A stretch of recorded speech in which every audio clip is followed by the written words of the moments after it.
Quando olhamos para essa definição, pode parecer algo frio, jurídico. Mas na prática, o sindicato nasce de uma necessidade muito concreta. Trabalhadores que se unem não para negociar sozinhos, mas sim para transformar problemas individuais em uma força coletiva.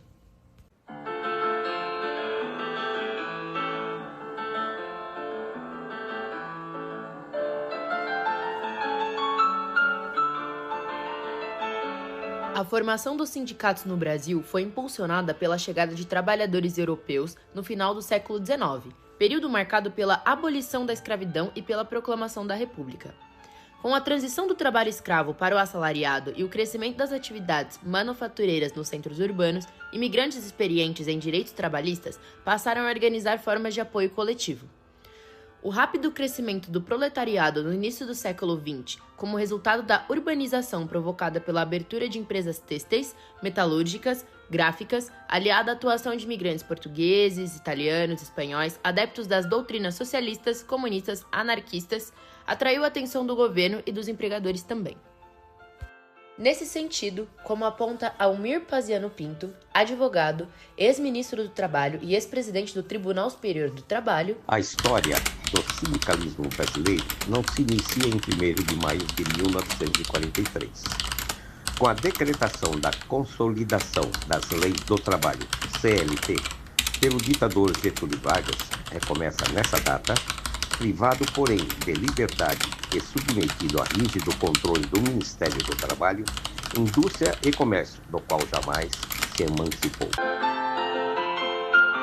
Ao longo do século XX, especialmente a partir do governo Vargas e depois durante a ditadura militar, o Estado procura enquadrar e controlar os sindicatos. Gente, não houve um retrocesso na democracia? Não. Que retrocesso? Coisa nenhuma. Que retrocesso? É constitucional. O que é democracia? Democracia é a aplicação da lei. É a aplicação da lei, a lei foi aplicada. Então não houve retrocesso. Que modifique a lei, então. É nesse contexto de disputa, limites e resistência que a organização sindical vai ganhando contornos próprios em regiões estratégicas do país. E uma delas é o ABC Paulista. As greves do ABC Paulista contaram com a pronta ação do novo governo, que se colocou como mediador entre patrões e empregados. Inserido nesse contexto mais amplo do sindicalismo brasileiro, destaca-se a trajetória do Sindicato dos Professores do ABC. Fundado oficialmente em 13 de março de 1986, o Simpro-ABC tornou-se uma entidade representativa que atua na defesa dos direitos, da valorização profissional e das condições de trabalho dos docentes do grande ABC Paulista.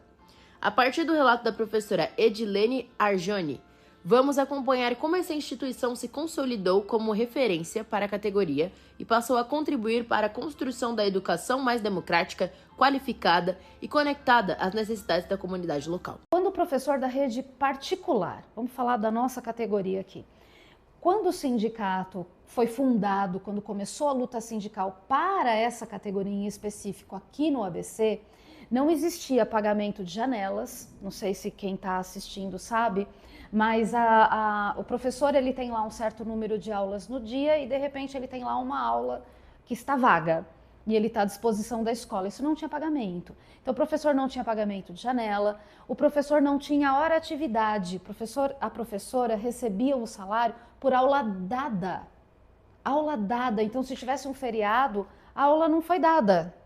Se tivesse qualquer outra aula, não foi dada. E tudo aquilo que você prepara em casa, que é prova, é correção, é aprimoramento, é curso de extensão, nada disso tinha remuneração. Então esse sindicato surge lá nos anos 80, né, no final da década de 1980, como um grupo de pessoas, de profissionais que vem exigir esses direitos. Então hoje a gente tem hora-atividade, que é uma porcentagem da nossa hora-aula. Hoje a gente tem o pagamento das janelas e uma série de outros benefícios que não existiam. Se nós pensarmos em nível de FEPESP, que é a nossa federação estadual, todas as nossas negociações para acordo coletivo, para convenção coletiva de trabalho, nós fazemos na aba da FEPESP, os 25 sindicatos que compõem a FEPESP juntos. Então a nossa convenção é para todo mundo. E São Paulo é o único estado deste país que tem assegurado férias coletivas de 30 dias ininterruptos em julho e recesso de 30 dias ininterruptos entre dezembro e janeiro. Nenhum outro estado tem isso. Isso é uma coisa de São Paulo. E às vezes a gente percebe que as pessoas esquecem disso. Ah, sim, com certeza. Eu sou filha de metalúrgico, né? Meu pai já é falecido, infelizmente, mas eu cresci acompanhando a luta dos metalúrgicos do ABC. Meu pai era trabalhador da COFAP, né? Trabalhou ali no chão da fábrica toda a sua vida, e eu, criança, acompanhei aquelas grandes greves, né, da década de 70.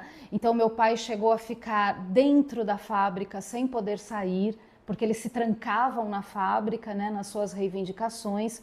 E eu me lembro de criança ir lá na grade da fábrica com a minha mãe, com os meus irmãos, para poder ver o meu pai ali. A gente levava ali mantimentos, suprimentos, porque eles se trancavam ali. O regime militar e os empresários já viam com desconfiança o movimento. O recuo de 79 provocou a radicalização de 80, quando os trabalhadores pararam as fábricas do principal centro industrial do país por 41 dias. Então, eu cresci nesse histórico. E aí eu fui para a área de educação e logo no início da universidade a gente via os movimentos ainda fervilhando, já nos anos 90, mas ainda fervilhavam. E tão logo eu comecei a dar aula, eu vim para o movimento sindical. O projeto que pretende reformar as leis trabalhistas no Brasil em nome de uma modernização corre o risco de deixar de fora o fim da obrigatoriedade do imposto sindical. Todo trabalhador com carteira assinada é obrigado a contribuir com o sindicato da categoria dele, mesmo que não seja afiliado a nenhuma entidade sindical. O valor corresponde a 1 dia de trabalho por ano. A maior parte desse dinheiro fica com os sindicatos, que não têm obrigação de prestar contas. Os deputados aprovaram dentro da reforma trabalhista o fim dessa obrigatoriedade. Pelo projeto aprovado na Câmara, cada trabalhador passa a decidir se autoriza ou não o desconto na folha de pagamento. A reforma trabalhista de 2017 introduziu mudanças profundas na estrutura sindical brasileira. Sobretudo, ao tornar facultativa a contribuição sindical prevista na Lei nº 13.467. Essa alteração não foi apenas administrativa ou financeira, como destacam autores como Jorge Luiz Souto Maior. Ela faz parte de um movimento maior de redefinição do papel dos sindicatos, da sua autonomia e até da própria ideia de liberdade sindical do país.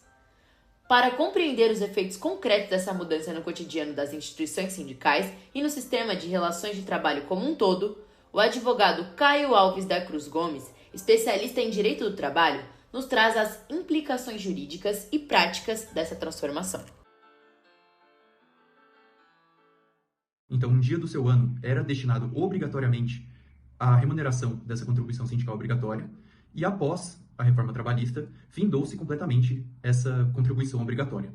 O que emergiu disso foi a possibilidade de cobrança de uma contribuição assistencial, que inclusive em 2023 foi ratificada pelo STF, no julgamento do tema 935, de relatoria do ministro Gilmar Mendes, pelo qual permitiu-se a cobrança de uma contribuição assistencial desses trabalhadores em um valor a ser estabelecido por convenções ou acordos coletivos, desde que fosse possibilitado a esses trabalhadores a oposição a essa cobrança. E o fim da contribuição sindical obrigatória foi negativo não somente aos sindicatos, mas também aos trabalhadores, uma vez que havia previsibilidade do valor a ser pago e, posteriormente a isso, passou-se a poder cobrar valores diversos a partir do que for estabelecido em convenção ou acordo coletivo. Então, embora atualmente seja possível se opor a esse pagamento, há efetivamente uma certa dificuldade que esses trabalhadores enfrentam para fazer essa carta de oposição, uma vez que diversos sindicatos oferecem alguns meses do ano somente para que ela possa ser feita, ou requerem que seja feita de próprio punho nas dependências do sindicato, de forma a fazer com que, passado esse período, não seja mais possível que esses trabalhadores efetivamente se oponham e demonstrem sua vontade de realizar a contribuição sindical ou não.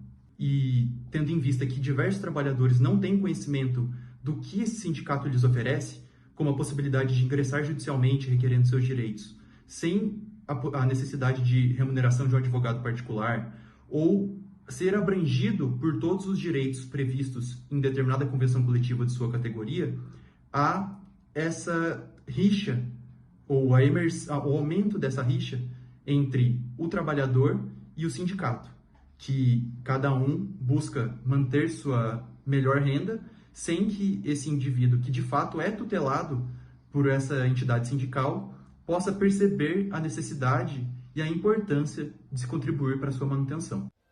Após compreendermos os aspectos jurídicos e estruturais da reforma trabalhista, é fundamental observar como essas mudanças se materializam no cotidiano das entidades sindicais.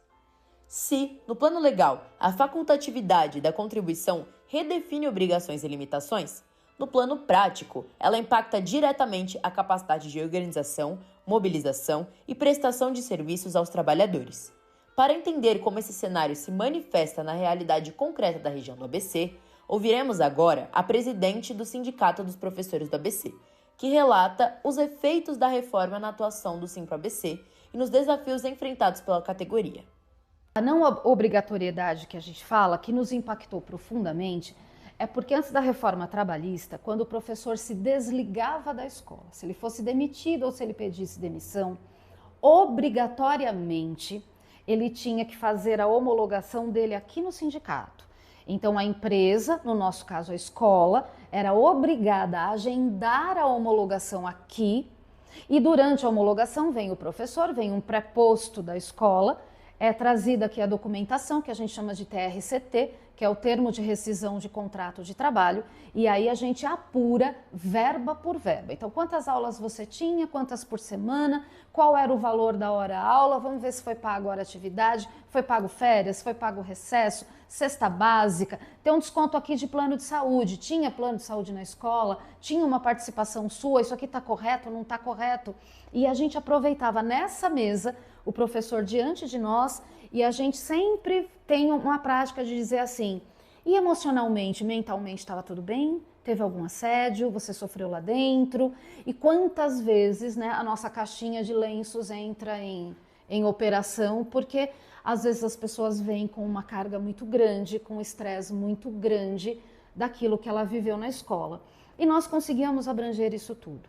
Após a reforma trabalhista, o que caiu foi a obrigatoriedade da homologação.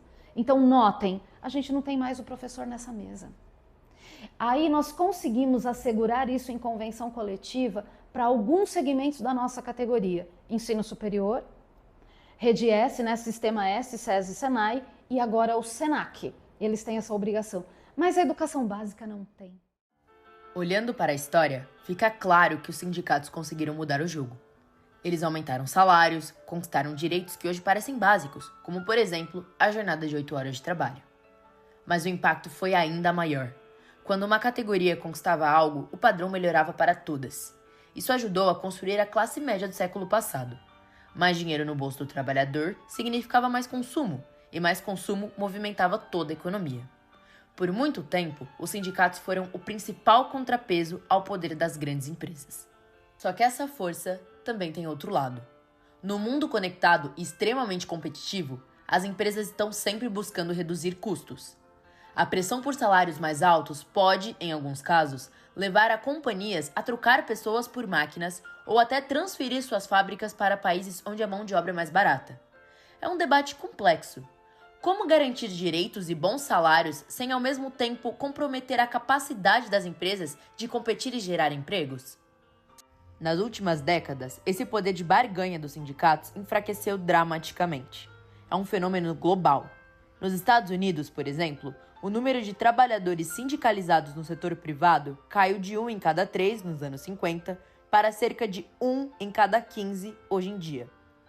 No Brasil, a história não foi muito diferente. O desaparecimento de empregos na indústria tradicional, o crescimento no setor de serviço, as novas leis trabalhistas e a precarização tornaram muito mais difícil organizar milhões de trabalhadores dispersos. E qual foi o resultado desse enfraquecimento? Muitos economistas apontam uma conexão direta com o aumento da desigualdade que vemos hoje. Sem a pressão coletiva dos sindicatos, o poder da negociação de cada trabalhador isoladamente ficou muito menor. Agora, o grande desafio dessas organizações é se reinventar. Como representar o motorista de aplicativo, o entregador por celular, o freelancer da internet?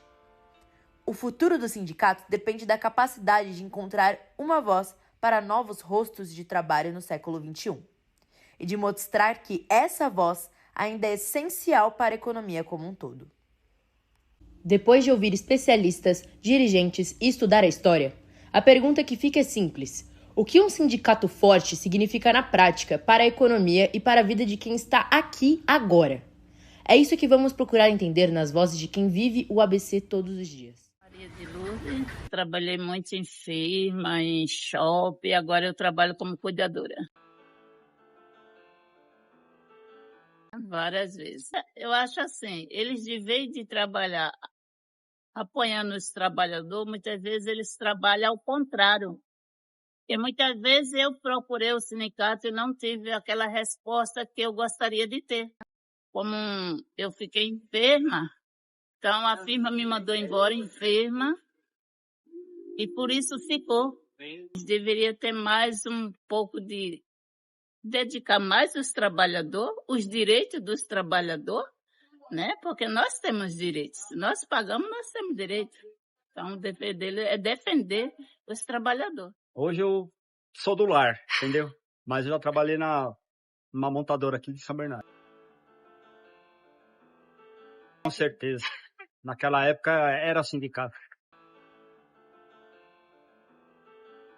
A gente tinha muita manifestação, muitos acordos bons, brigava por eles, né? Porque a gente costumava fazer manifestação na Marechal, o pessoal achava que a gente ia quebrar tudo, invadir tudo, eles abaixavam as portas, entendeu? E a gente se reunia sempre na praça aqui, na Matriz, para ter a assembleia.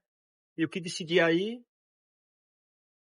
era aquilo. Senão, continuava a greve ou voltava para trabalhar, entendeu? Às vezes, cheguei a ficar 45 dias de greve para conseguir um acordo bom. Mas consegui. Mudou. Porque antigamente tinha várias montadoras. Tinha a Ford, tinha Lancheta, tinha outra montadora, Carmanguia, né? E com o tempo só tá aí. Só tá a Volkswagen ainda. Pouca coisa dela, né? Que é só montadora. Porque antigamente ela fazia desde o banco até o farol do carro. Fazia tudo que era do carro. Hoje em dia não. Hoje ela só monta. Mas era uma época boa, mas tudo muda, né? Tudo moderniza, né? O sindicato continua lá. O que mudou é o pessoal mesmo. O pessoal não se interessa mais em vamos fazer uma paralisação, vamos lutar por um melhor salário, vamos lutar por melhor emprego, esse negócio, entendeu? Eles não ligam mais para isso. Porque o sindicato é o mesmo. Mas o que mudou foi o pensamento da galera de hoje em dia, né? Que são mais novos. Não, já foi. Eu acho que a tendência não vai melhorar mais. Não vai porque o pessoal não tá muito dividido. O pessoal pensa cada um em si, entendeu? Tipo, ele é sindicalizado, ele vai fazer greve, eu não vou. Se tiver que me chamar para trabalhar, com a firma parada, eu vou. Entendeu? Antigamente não. Antigamente, quando parava, era todo mundo e saía andando pela fábrica. Quem estivesse trabalhando aí fazia parar e obedecer. Hoje em dia, não tem mais isso. Já fiz, no começo da minha carreira, fiz parte de um sindicato dos metalúrgicos, que a empresa que eu trabalhava era do ramo da indústria de soldas.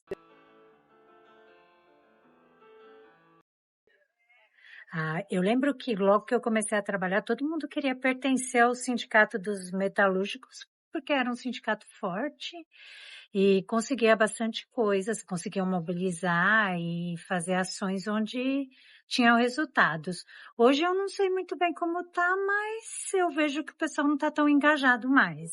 E na época que era muito forte no ABC, que tinham várias greves, como você enxergava isso? Você acha que as indústrias, os empregos e a vida dos trabalhadores foram de fato afetados na época? Eu acho que foi importante para conquistas, né, dos trabalhadores, porque realmente tinham situações que, né, não eram observadas e que o sindicato fazia valer. Acho que ajudou, sim. São Bernardo se desenvolveu, é um grande município, né, graças ao também um pouco o sindicato, né. É que tá difícil brigar com as empresas, eu acho que hoje em dia, né? As empresas hoje têm muito mais mão de obra do que tinha antigamente, então eram poucas pessoas especializadas, então o sindicato conseguia mobilizar mais. Hoje acho que as pessoas estão um pouco de medo também de se envolver nos movimentos e perder o seu emprego, porque se você adere a uma greve, pode ser que você seja mandado embora. Então, eu acho que tinha que focar mais em conseguir negociações onde não precisasse tanto, que o trabalhador se expusesse tanto, né? Eu acho que é muito bom, eu acho que é muito fundamental, porque esses trabalhadores todos precarizados, numa situação de mal conseguir sobreviver, no fundo não são bons para a economia também, né? Uma economia de pessoas à beira da miséria não é uma economia pujante, com poucas pessoas enriquecendo às custas do sofrimento de muitos, né? E também a gente tem que pensar no que é uma... Eu não manjo muito de economia, né? Vou dar aula agora de tópicos de metafísica. Mas é aquela coisa lá do meme da Maria da Conceição Tavares, né? Não é PIB, são pessoas, né? Se as pessoas não estiverem bem, a economia não está bem, né? Ele vem aumentando continuamente. É porque a nossa universidade é nova também, né? Se a gente for comparar com o sindicato de universidades mais antigas, como a UFMG, não tem comparação. Eles têm sede, têm coisas, né? A gente não tem muito a oferecer também para os nossos filiados, mas eu acho que eles estão cada vez mais percebendo que vale a pena fazer parte do sindicato, se organizar e discutir as pautas que são do interesse da nossa categoria.